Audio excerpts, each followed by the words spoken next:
বৈষম্য বিরোধী ছাত্র আন্দোলনের সমন্বয়ক সার্জিস আলম কথা বলছেন যমুনা টেলিভিশনের সাথে এবং আমাদের সহকর্মী আখলাকুস সাফা এই বিষয়ে খোঁজ খবর রাখছেন।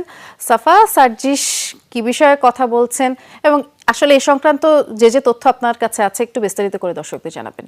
বৈষম্য বিরোধী ছাত্র আন্দোলনের যারা সমন্বয়করা তারা আপনি দেখেছেন গতকালও কিন্তু তারা এই বিষয়গুলো নিয়ে বারবার করে তারা যেমন গণমাধ্যমে বলেছে এবং একই সঙ্গে তারা বিভিন্ন মাধ্যমে কিন্তু এই মেসেজটা সবাইকে দেওয়ার চেষ্টা করেছে যাতে কোনো ধরনের অপ্রীতিকর ঘটনা না ঘটে এবং এমনটাও বলেছে যে যারা রাস্তায় অবস্থান করবে তারা যাতে শান্তিপূর্ণ অবস্থানের মধ্যে থাকে, এমনকি তারা যাতে হাতে ফুল রাখে, এমন কথাও কিন্তু আমরা বিভিন্ন মাধ্যম থেকে শুনেছি। কিন্তু এরপরও বেশ কিছু অপ্রীতিকর ঘটনা ঘটে গেছে। কিছুক্ষণ আগেও আমরা শুনলাম যে সচিবালয়ে বেশ কিছু কর্মচারী তারা সেখানে যে তারা প্যানিকড হয়ে গেছেন এবং সেখান থেকে তারা দিক বিদিক ছোটাছুটি করছিলেন। এই সমস্ত বিষয় নিয়ে আসলে আমার সঙ্গে কিছুক্ষণ আগেও কথা হচ্ছিল বৈষম্য বিরোধী ছাত্র আন্দোলনের যে সমন্বয়করা আছেন তাদের মধ্যে সার্জিস